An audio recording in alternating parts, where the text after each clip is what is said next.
warahmatullahi wabarakatuh. A'udzubillahi minasyaitonirrajim. Bismillahirrahmanirrahim. Alhamdulillahirabbil alamin. Wassalatu wassalamu ala asyrafil anbiya'i wal mursalin. Sayyidina wa maulana Muhammadin wa ala alihi wa sahbihi ajma'in. Amma ba'd. Yang sama-sama kita hormati dan kita muliakan para alim ulama, para guru-guru agama, para tokoh masyarakat, lebih khusus guru kita Haji Muhammad Jaya Dinar yang pada malam hari ini akan mengisi kegiatan kita di Langgar ini. Para bapak dan saudara-saudara, ibu-ibu sekalian yang kami hormati, di dalam kesempatan di malam hari ini, pertama-tama marilah kita memanjatkan puji syukur kita kehadirat Allah Subhanahu wa Ta'ala, di mana saat ini kita masih dipanjangkannya umur, kita masih disehatkannya badan, kita masih diberikannya kemampuan untuk dapat melangkahkan kaki kita masih dapat mengayunkan tangan kita. Kalau kita mencoba melihat ke belakang, betapa banyak keluarga kita, handai jalan kita, tetangga kita yang sudah mendahului kita, yang mungkin tak bisa lagi duduk bersama-sama kita. Betapa banyak keluarga kita yang saat ini kada bisa lagi merasakan betapa manisnya gula, betapa masinnya uyah.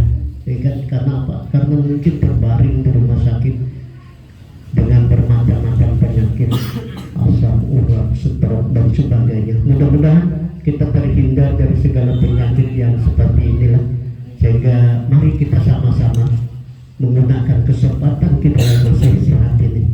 Alhamdulillah, kita pada hari ini kita dapat berkumpul bersama-sama dalam keadaan sehat walafiat. Salawat dan salam semoga selalu tercurah dan terlimpah kepada junjungan Nabi kita, Nabi besar Muhammad Sallallahu Alaihi Wasallam, para sahabat, para keluarga dan para pengikut beliau sampai akhir zaman. Bapak dan saudara-saudara sekalian yang kami hormati, di dalam kesempatan ini kami penyambung lidah dari panitia penyelenggara di Langgar Dawatul Haq ini mengucapkan terima kasih dan sebesar-besarnya kepada para bapak dan saudara-saudara, lebih-lebih ibu-ibu sekalian yang telah banyak memberikan bantuan tenaga pikiran dan lain sebagainya, sehingga pelaksanaan kegiatan Isra wal Mi'raj di Langgar kita ini yang kita cintai ini dapat kita laksanakan pada malam hari ini. Dan pada malam hari ini kita sudah berada di penghujung, hampir di penghujung, kalau tidak salah rasanya di 22 Rajab. Nah, berarti sebentar lagi Rajab akan meninggalkan kita. Ada satu tanda tanya buat kita, apakah kita masih berada di Rajab tahun akan datang? Allahu a'lam. Oleh karena itu, marilah kita sama-sama bersyukur kehadirat Allah Subhanahu wa Ta'ala. Di bulan Rajab ini ibadah kita akan dilipat gandakan oleh Allah Subhanahu wa Ta'ala. Para bapak dan saudara-saudara sekalian yang kami hormati, mohon maaf yang sebesar-besarnya andai kata nantinya di dalam pelaksanaan ini ada terdapat kesalahan, kehilapan dan sebagainya. Sekali lagi permohon maaf yang sebesar-besarnya.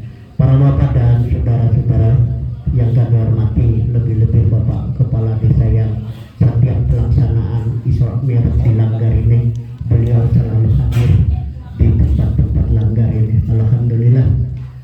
Bapak dan saudara-saudara sekalian yang kami hormati, kita sama-sama mendengari pembacaan ayat-ayat sejak orang lewat alunan suara kari kita, yakni Pak Purkandi. Kepada beliau kami persilakan.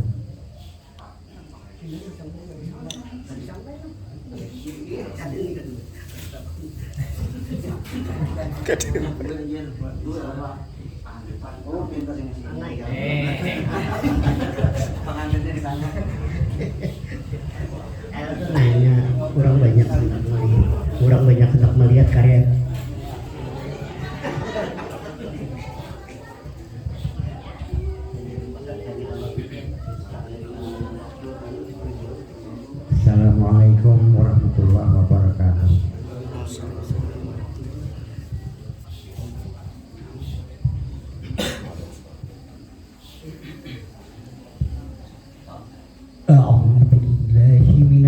الشيطان الرجيم.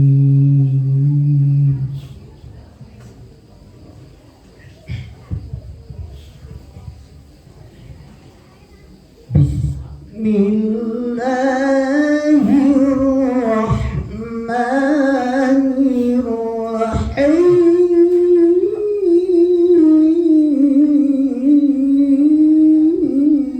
الله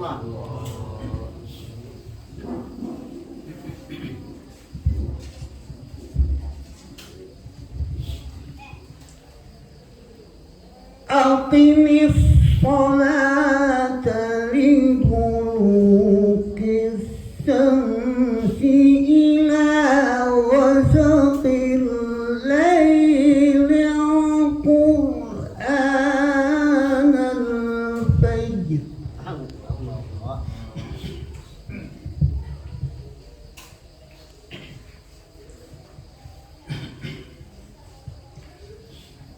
أقم الصلاة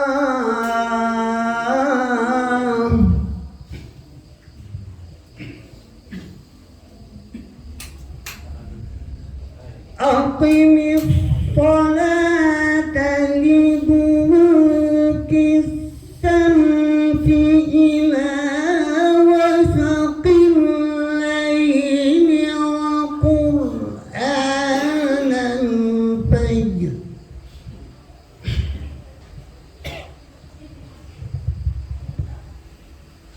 إن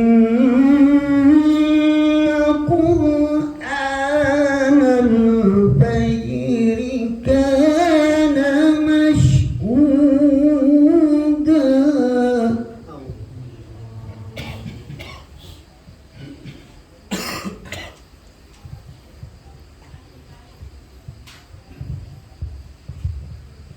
ومن الليل فتهجد به نافلة لك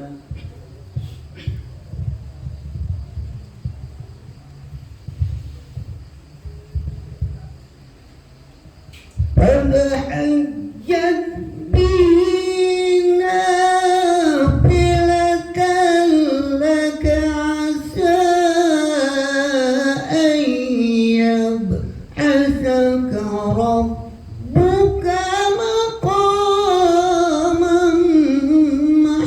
محمودا.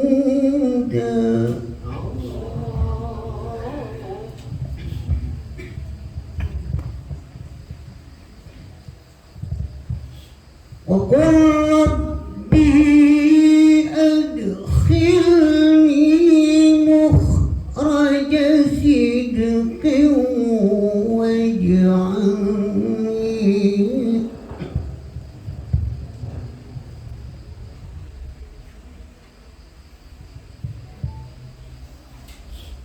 مخرج صدق واجعلني من لدنك سلطانا نصيرا.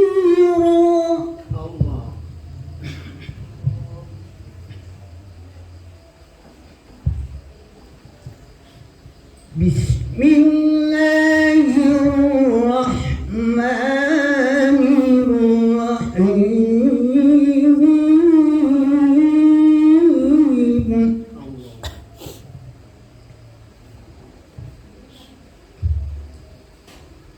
سبحان الذي أسرى بعبده ليلا من المسجد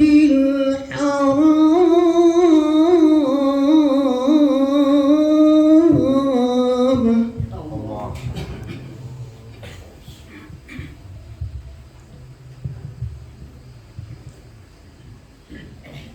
من المسجد الحرام إلى المسجد الأقصى الذي باركنا حوله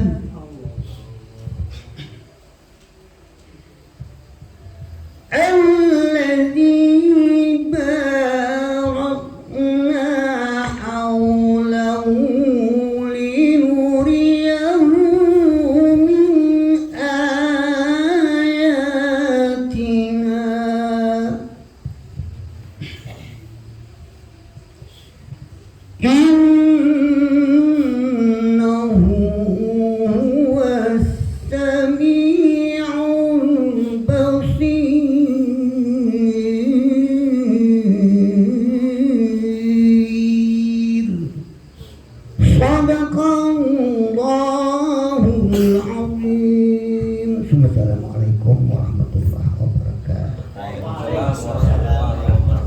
wabarakatuh. Bapak dan saudara-saudara, ibu-ibu, hadirin jemaah Isra Mi'raj yang kami yang dimuliakan Allah. Demikianlah tadi pembacaan ayat-ayat suci Al-Quran lewat alunan suara qari kita yang dibawakan dari RT 5, dan mudah-mudahan kita yang hadir pada hari ini, yang mendengarkannya, lebih-lebih yang membacanya, mendapatkan limpahan pahala yang berlipat ganda dari Allah Subhanahu wa Ta'ala. Dan mudah-mudahan juga hari kita ini, mudah-mudahan beliau dipanjangkan ya umur, disehatkan ya badan, mudah-mudahan. Para bapak dan saudara-saudara, hadirin hadirat ibu-ibu sekalian yang kami hormati, baiklah kita sama-sama mendengari uraian tentang seputar Isra Mi'rajnya Nabi besar Muhammad Sallallahu Alaihi Wasallam yang akan disampaikan oleh guru kita, yakni Bapak Ustaz Muhammad Haji Muhammad Jayadi Nur. Kepada beliau kami persilakan.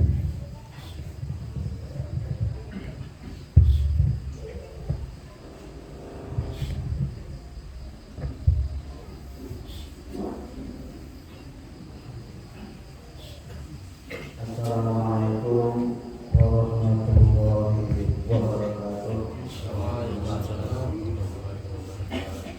Bismillahirrahmanirrahim.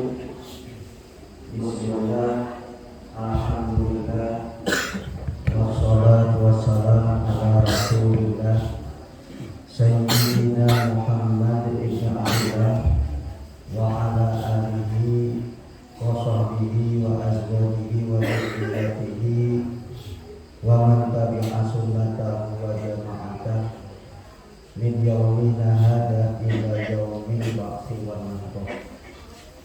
Ayyuhal qusur, ashabul fadilah wa ashabul syarifah,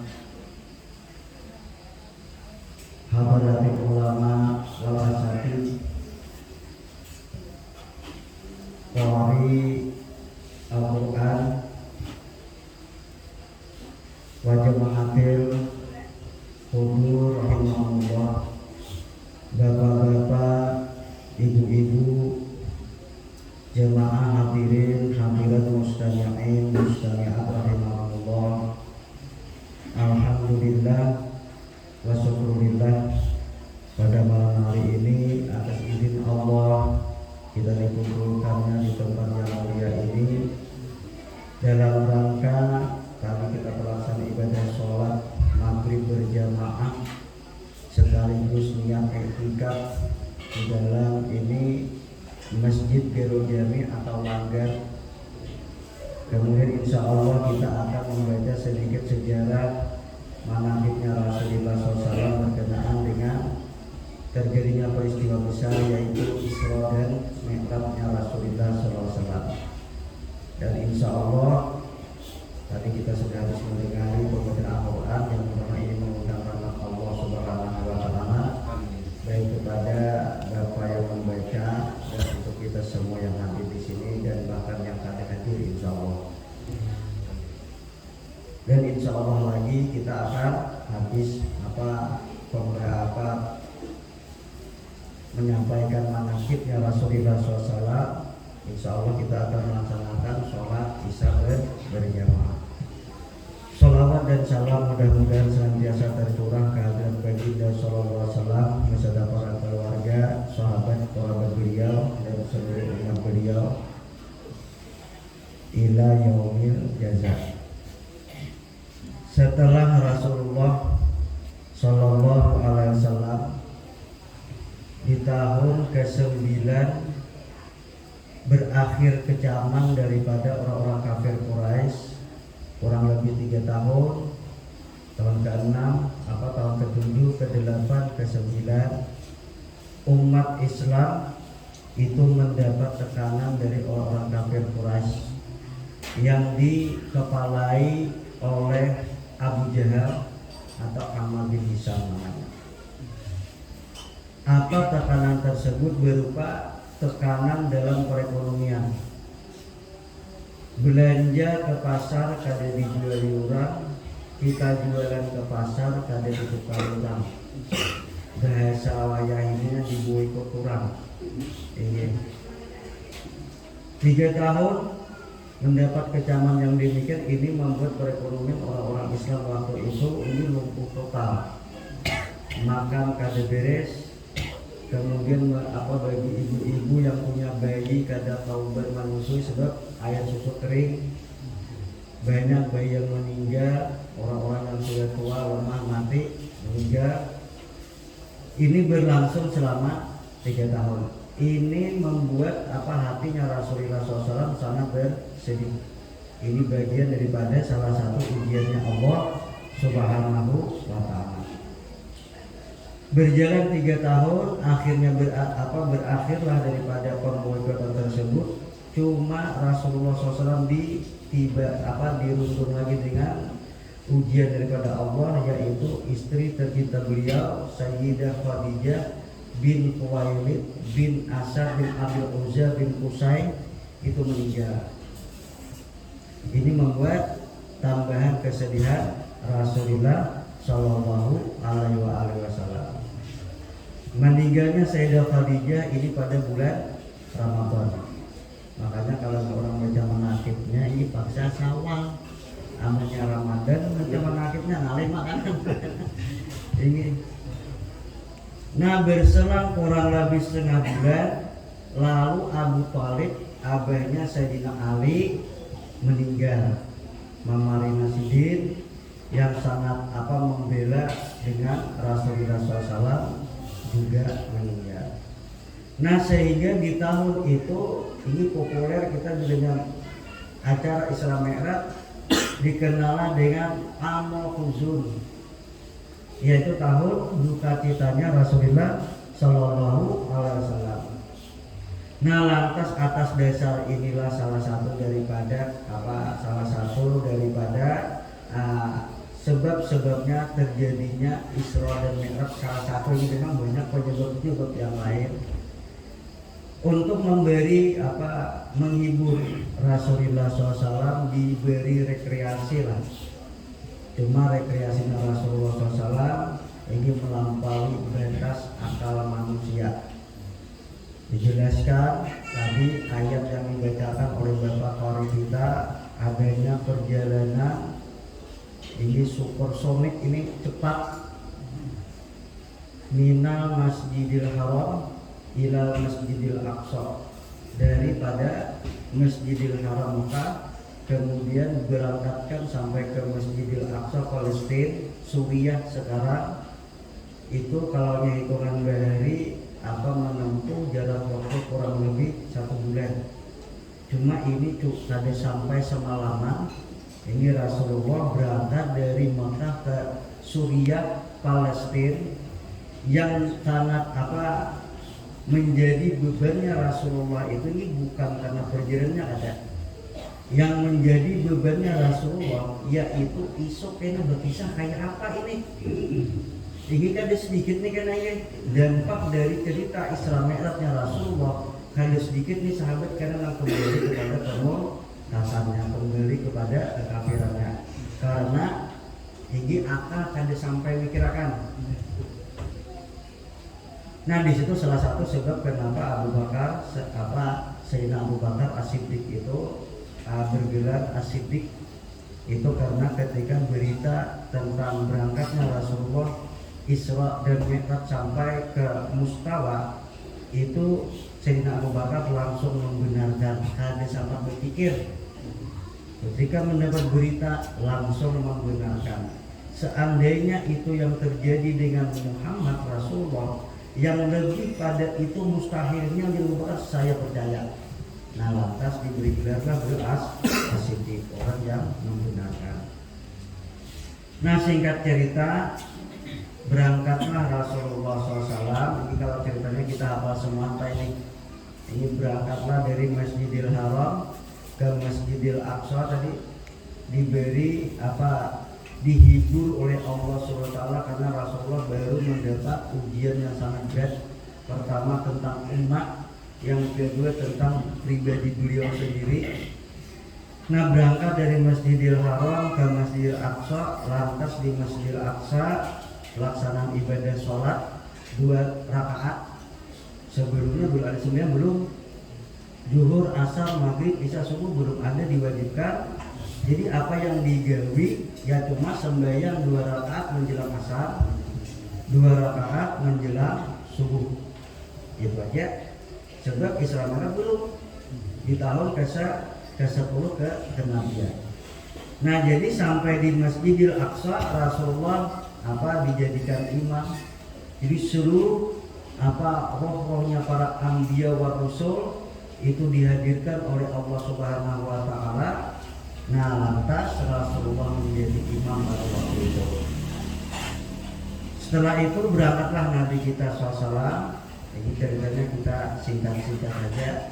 Cuma karena di akhir kena poin-poin pesan daripada hikmah dibalik kewajiban ibadah sholat insya Allah. Nah, lantas Rasulullah berangkatlah menembus lapisan langit pertama. Di sana ada Nabi Adam alaihissalam. Terus berangkat langit kedua, 3, 4, 5, 6, 7. Di langit ke-6 Nabi Musa kena ya. Gara-gara Nabi Musa kita 5 aja di sehari semalam. Jangan Nabi Musa 50 waktu sehari semalam. Andamnya di langit ke-6. Di langit ke-7 yaitu kakek beliau yaitu Sayyiduna Ibrahim alaihissalam. Di langit ke-7 Rasulullah lama berpandiran. Ini informasi saling tukar pikiran, menghadapi umat kayak apa nih. 10 tahun jalan udah 100 hikum nah ke Islam. 10 tahun nih kada semangatnya. Ini kada semangat nang masuk Islam 100 hikum. Ini pesantren bisa tutup tuh dari Pak ini. Sampai-sampai Rasulullah itu menjelang terjadinya peristiwa Isra Mi'raj, beliau curhat dengan anak angkat beliau Zaid bin Harisah. Zaid, asalkan beliau hasil nih bahasa kita ini. Jadi ujar Zaid kayak apa? Keserapian aja, ini nakon ada. Jadi Nabi kita kayak apa kalau kita menyampaikan Islam Bang di Mekah kurang berhasil nih. 10 tahun jalan 100 hikum itu pemuda semuanya. Nang Tuhan berdua aja. Sayyidina Abu Bakar umur 38 tahun, Sayyidina Umar umur 34 tahun. Nang lainnya belas-belasan umurnya. Nang Tuhannya petingginya Uqbah bin Rabi'ah, Ammar bin Hisam, kemudian Abu Lahab, mamarina seorang pulang. Ini petinggi-petingginya karena akhirnya maklum Nabi SAW pun 40 tahun nang mengajak orangnya anom. Ini salah satu juga nih kendala-kendala dalam mewujudkan daripada visi misinya Rasulullah Shallallahu Alaihi Wasallam. Nah, jadi ini kita simpang sedikit. Ini berangkatlah Nabi dengan Zaid bin Harisah itu tadi, Zaid bin Haris. Yang kelak Zaid bin Haris ini meninggal waktu terjadi perang Mu'tah. Meninggal. Kemudian Sayyidina Ja'far, adik Sayyidina Ali meninggal. Itu awal-awal kasus terjadinya kita Manijari. Itu ketika saudaranya Sayyidina Ali meninggal ketika peperangan Mu'tah. Akhirnya jadi panglima perang.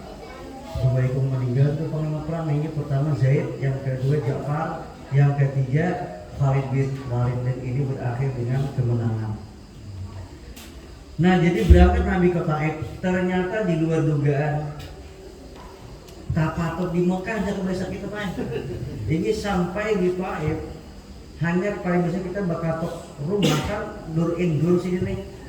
Tadi kalau terang-terangan juga katok rumah akhirnya tinggi di luar dugaan, beliau diusir sampai ditawaki dengan kotoran binatang, ditawaki dengan batu-batu cades, sampai itu dijelaskan dalam kitab-kitab sejarah kaki beliau kelincar dapatnya darah sidin.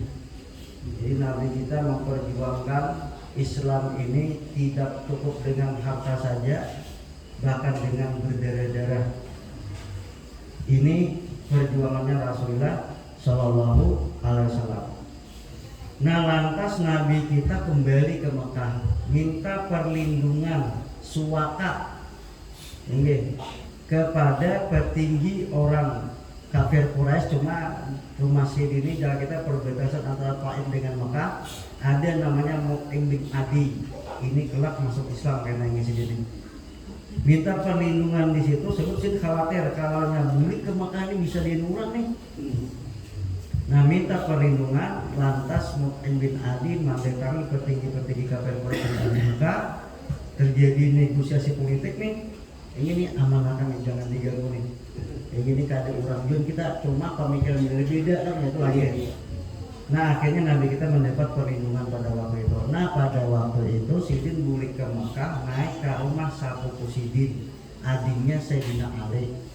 Satu mat singgah di situ, Hani namanya. Malam ya terjadi peristiwa Isra dan Mi'raj. Ini tadi tablik sedikit kisahnya. Nah jadi sampai di langit ketujuh Nabi kita cerita dengan Nabi Ibrahim alaihissalam menghadapi umat ingin visi misi berat lumayan nih. Nah lantas ujian Jibril, ya Rasulullah waktu hampir habis kita harus berangkat lagi. Nah lalu berangkatlah Nabi kita dengan Sayyidina Jibril sampai di kawasan Sidratul Muntaha. Sidratul Muntaha dijelaskan Al-Quran bahwa Sidratul Muntaha itu letaknya dekat dengan kompleknya surga. Walaqad ra'ahu nazlatan ukhra inda Sidratil Muntaha. Sesungguhnya Nabi SAW baru pertama kali melihat sosoknya Sayyidina Jibril yang sebenarnya. 10 tahun bakalan Jibril hanya putih haji melihat sosok Sayyidina Jibril yang aslinya. Kemudian indah Sidratil Muntaha, jadi sampai di kawasan Sidratul Muntaha Sayyidina Jibril dah kita patul baju nih. Ini menampakkan sosoknya yang sebenarnya. Lantas para sahabat bertanya, ya Rasulullah, Jibril itu kayak apa orangnya? Nah ini diabadikan dalam kitab Sahih Bukhari. Rasulullah menjelaskan bahwa ujian Nabi kita Sayyidina Jibril itu sangat besar. Dia punya sayap 6.000 sayap. Ini benar nih. Nah cuma ujian Nabi kita SAW, Sayyidina Jibril tak masuk halus kalangan malaikat, cuma panglima perangnya sendiri. Jadi panglima perang pasukan langit itu dipimpin oleh Sayyidina Jibril alaihissalam. Anak buahnya kelompok malaikat murdifin. Itu semua dilakukan, ada ceritanya gini. Nah jadi dia sahabat siapa lagi namanya ya Rasulullah? Yaitu malaikat Israil. Ini 2 kali lipat derajatnya pada Sayyidina Jibril. Ini. Nah langsung sampai di situ disambung ayat wa inda jannatul ma'wa. Di samping Sidratul Muntaha itulah kawasan surga kompleknya. Ya bayangannya biasa kita lagi sama kali bisa kasih lagi nih. Cuma ini benar-benar sampai kita semua. Amin Allahumma amin. Nah kemudian sampai di situ Sayyidina Jibril, ya Rasulullah yang terus ke tempat lokasi yang dipilih Allah. Ulun kada keempat mata. Jadi Nabi kita kenapa? Sebab kalau saya satu langkah saja naik lagi akan terbakar. Nah jadi dapat kita pahami dari cerita ini bahwa kemampuan Sayyidina Jibril itu sampai di kawasan Sidratul Muntaha ke atas ada apa lagi meskipun panglima perangnya. Jadi kan dia punya wewenang ke bagian atas daripada kawasan Sidratul Muntaha. Nah lantas Nabi berangkat sendirian. Ini sampai daerah Mustawa namanya. Nah di sini lokasi yang dipilih Allah, pertemuan antara Allah dengan Nabi kita Sallallahu Alaihi Wasallam. Yang pada akhirnya intinya tadi ayat yang pertama dibaca oleh qari kita, aqimis sholat, pelaksanaan ibadah sholat. Apa maksudnya? Ini mengandung hikmah yang sangat besar bahwa ibadah sholat ini bagian daripada salah satu rukun Islam dan kewajibannya itu pun ini Allah ini sampai nabinya nang berangkat. Kalau ibadah yang lain beda ini. Kalau rukun Islam yang ketiga kan puasa. Puasa diwajibkan itu tahun kedua Hijriyah setelah Nabi kita berhijrah ke Madinah. Kemudian di bulan Sya'ban malam 28 turun ayat ya ayyuhalladzina amanu kutiba alaikumus kutiba alaikumusiyam kama kutiba alladziina min qablikum la'allakum tattaqun, itu diwajibkan ibadah puasa tahun kedua Hijriah, dan itu berupa perintah melalui perantara Sayyidina Jibril. Beda dengan sembahyang. Kemudian ayat-ayat tentang zakat itu sudah disinggung Allah semenjak Nabi kita di Makkah, cuma kewajiban zakat belum ditetapkan Allah. Itu pun ditetapkan karena kelak sudah di Madinah kewajiban ibadah zakat, mengingat perekonomian umat Islam kali stabil sebab kehidupannya terancam. Setelah di Madinah, Nabi berhasil membangun negara Madani, Madinatul Rasul, perekonomian normal, menteri perekonomiannya diserahkan kepada Sayyidina Utsman dengan Abdurrahman bin Auf, sehingga perekonomian lancar. Baru diwajibkan ibadah zakat tahun kedua Hijriah, dan itu pun lagi-lagi Nabi kada ke langit. Ini kada ke langit. Kemudian tahun ke-6 Nabi SAW sudah 6 tahun di Madinah, baru Allah memerintahkan untuk pelaksanaan ibadah haji sementara ibadah ini kan mulai zaman Nabi Ibrahim sudah ini. Cuma setelah Islam datang, apakah ibadah haji masih diwajibkan atau tidak? Ternyata di tahun ke-6 Hijriah baru diwajibkan pelaksanaan ibadah haji oleh Allah SWT, cuma tertunda di tahun ke-6. Sebab ketika Rasulullah bersama sahabat hendak melaksanakan ibadah haji berangkat ke Mekah, di daerah Hudaybiyah dicegat oleh petinggi-petinggi kafir Quraisy, sehingga terkenal dengan perjanjian Hudaybiyah.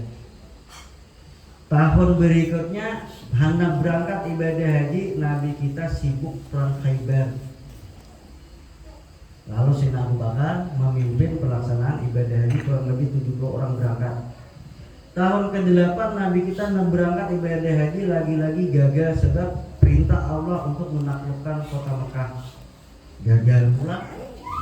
Tahun ke-9 Nabi kita gagal pula melakukan ibadah haji karena daerah Tabuk arah utara dari kota Mekah. Ini para Iran ini yang kalau yang medsos yang haji dari kan ini apa petanya di mana anaknya kelihatan tuh para di atas ini para Iran lawan Irak, ada daerah Tabuk. Itu Rasulullah mendengar kabar bahwa Kaisar Romawi Timur di bawah pimpinan Kaisar Heraklius, masih ada filmnya ini, film gladiator hendak menguasai Tabuk. Nah, lantas Rasulullah berangkat dengan 70.000 pasukan untuk mengamankan Tabuk. Lagi-lagi gagal beliau melakukan ibadah haji di tahun ke-9. Baru di tahun ke-10 Rasulullah berhasil melaksanakan ibadah haji, itu pun haji pertama dan yang terakhir. Sebab selesai pelaksanaan ibadah haji Nabi kita SAW Dzulhijjah, kemudian Muharram, habis Muharram Safar, Syawal tanggal 1 habis Safar Rabiul Awal, mulai tanggal 1 Rasulullah garing. Ini nanti haji pertama dan haji terakhir. Nah, apa tadi ini? Sangat besarnya kewajiban ibadah sholat ini tadi, sampai Rasulullah itu berangkat beliau ke kawasan yang kada pernah kita melihat. Cuma kita percaya ini bukti kita beriman dengan kebenaran Rasulullah itu sebagai Nabi dan Rasul. Nah, kemudian terakhir ini dulu. Yang terakhir ini tadi di dalam kitab Az-Zawajir itu karangan Ibnu Hajar dijelaskan saking mulianya ibadah sholat. Ketika seseorang itu benar-benar melaksanakan kewajibannya, maka akan diberikan Allah Subhanahu wa taala kemuliaan yang luar biasa kepada orang tersebut. Namun sebaliknya juga ini ancaman bagi orang-orang yang suka meninggalkan ibadah sholat pun ini dibagi ada beberapa tahapan. Pertama, ketika orang itu sangat sulit untuk melakukan ibadah sholat, atau dengan kata lain ia suka meninggalkan ibadah sholat, maka pertama orang itu akan mendapat siksaan Allah semasa ia masih hidup di dunia. Sedangkan puasa ada ini, puasa zakat ada ini ancamannya.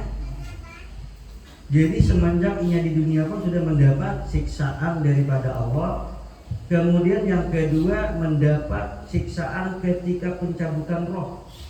Menjelang detik-detik pencabutan roh, bagi orang yang suka melalaikan ibadah sholat, ini ada riwayat-riwayat Rasulullah SAW. Insya Allah kita bacakan ini. Yang ketiga, Allah akan mempersempitkan liang lahat bagi orang yang suka meninggalkan pelaksanaan ibadah sholat. Yang keempat, ketika di yaumul hisab, hari perhitungan, Allah sama sekali lam yang dur ilaih. Allah sama sekali kadang memperhatikan orang tersebut. Kita kali dihirani orang kan kadang nyaman juga ya. Ini apalagi Allah yang kadang memperhatikan. Nah, jadi ada 4 tahapan. Yang pertama,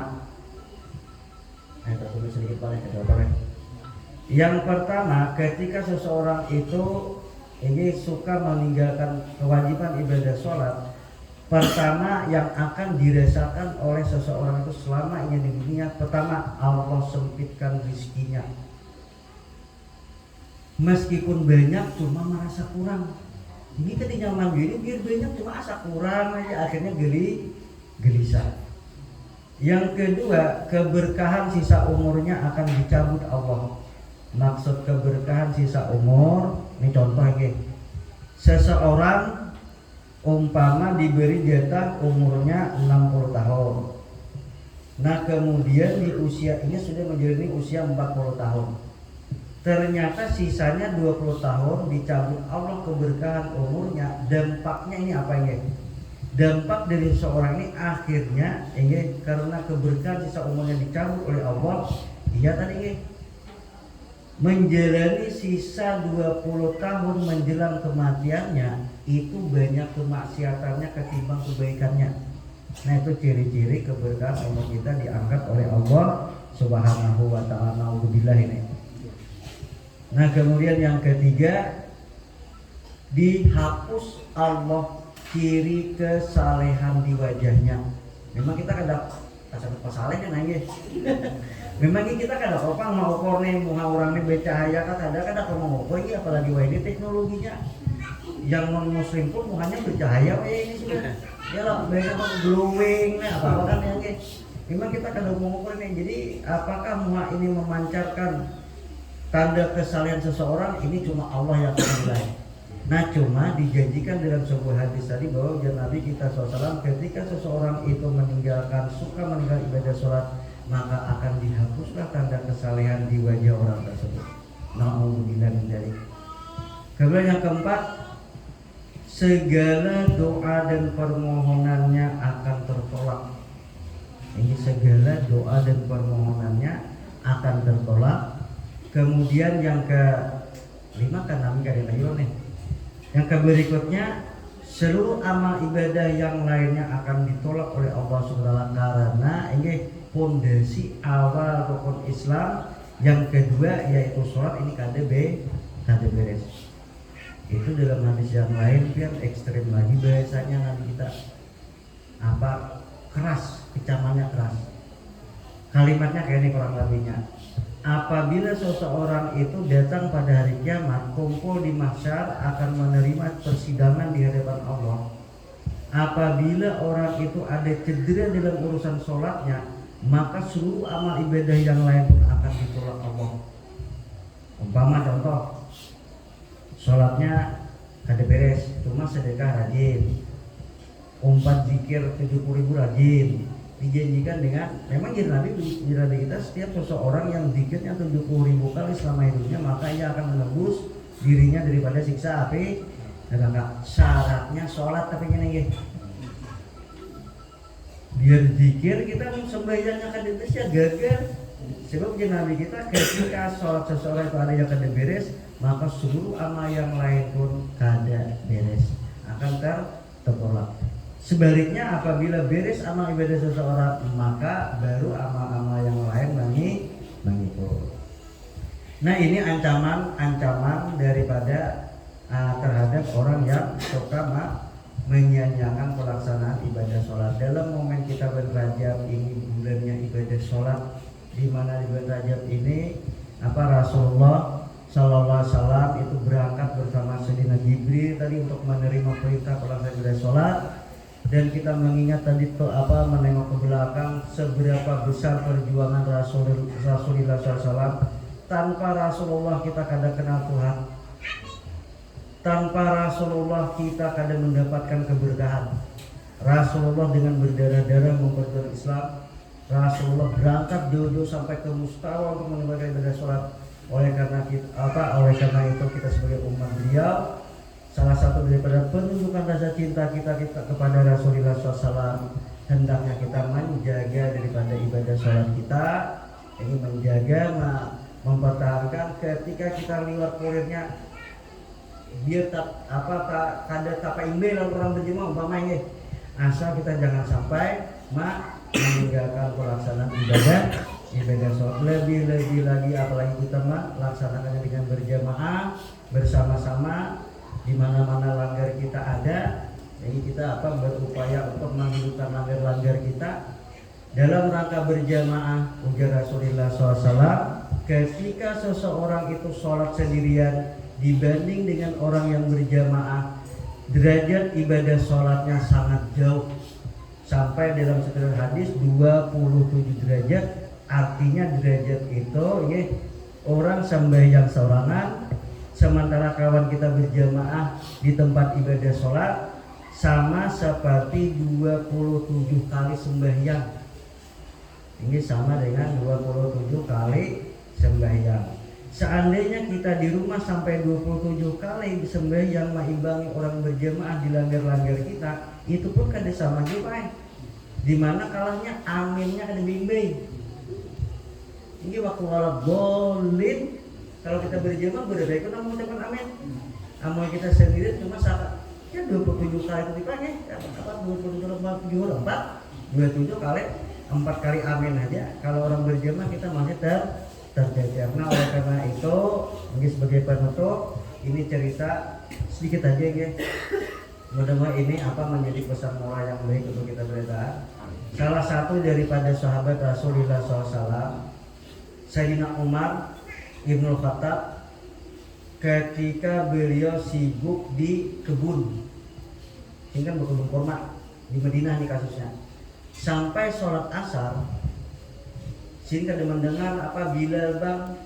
Memang kalau yang di Madinah tukang bang sama Bilal, kalau di Mekah tukang bangnya Abu Huzaimah. Ini beda, tapi tukang bang jadi masa Rasulullah. Nah kemudian sehingga dia mendengar, karena keasikan dengan pekerjaannya, lantas balik ke rumah, orang sudah bubar di masjid. Nah pada waktu itu Sayyidina Umar menyiksa diri beliau, ingin memberi ganjaran kepada nafsunya karena sempat melalaikan untuk pelaksanaan ibadah sholat berjamaah. Padahal sini seorang sembahyang juga, cuma karena ketinggalan dalam berjamaah, Sayyidina Umar menghukum nafsu beliau dengan cara memberikan seluruh kebun beliau kepada para sahabat. Sebab udah sini gara-gara kaburnya mau lakukan berjamaah. Ya cuma kita kan disampaikan sini Pak Mai, cuma ini pendidikan moral yang dari yang dididikan oleh Sayyidina Umar ini mudah-mudahan menjadi pemicu kita untuk sama-sama menjaga kewajiban ibadah sholat, lebih-lebih dalam kita berjamaah. Kiranya cukup sekian, ini salah khilaf, mohon maaf. Mudah-mudahan dengan berkat kita berkumpul di tempat yang suci ini, dengan berkat kita membaca menakibnya Rasulullah berkenan Isra Mi'raj, mudah-mudahan ini mengundang rahmat Allah Subhanahu wa ta'ala kepada kita. Amin, Allahumma amin. Salah khilaf, mohon maaf. Wallahul muwaffiq ila aqwamit thoriq. Assalamualaikum warahmatullahi wabarakatuh. Al-Fatihah.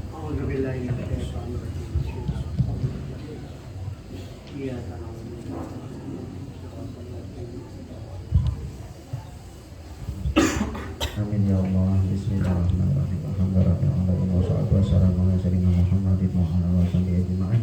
Ya Allah ya Rahman Rahim ya Hayyu ya Qayyum ya Dzal Jalali wal Ikram. Allahumma inna nas'aluka salaman fi din wa afiyatan fil jasadi wa rizqan wa barakatan fil rizqi qabla al-maut wa rahatan 'indal maut wa maghfiratan ba'da al-maut. Allahumma hadina fi sakaratil maut wa najatan minan nar wa afa'an hisab. Rabbana la tuzigh qulubana ba'da idh hadaytana wa hab lana min ladunka rahmatan fid dunya hasanah wa fil akhirati hasanah wa qina adzabannar. Muhammad wasallam. Alhamdulillahirabbil alamin. Taqabbalallahu minkum. Bapak dan saudara-saudara, ibu-ibu sekalian yang kami hormati, demikianlah tadi uraian-uraian tentang perjalanan Rasulullah SAW sampai kepada hasil Rasulullah Isra Mi'raj, yakni tentang sholat. Nah, kita menggarisbawahi tentang sholat yang telah disampaikan oleh beliau tadi. Apa yang harus kita takuti adalah ancamannya, ancaman yang kita meninggalkan sholat. Dan mudah-mudahan kita yang hadir pada hari ini, mudah-mudahan kita selalu istiqomah dalam melaksanakan sholat ini, lebih-lebih berjemaah. Mari kita sama-sama sekalian memperhatikan sholat kita ini untuk di masa-masa akan datang. Bapak dan saudara-saudara, ibu-ibu sekalian yang kami hormati, demikianlah tadi uraian-uraian yang disampaikan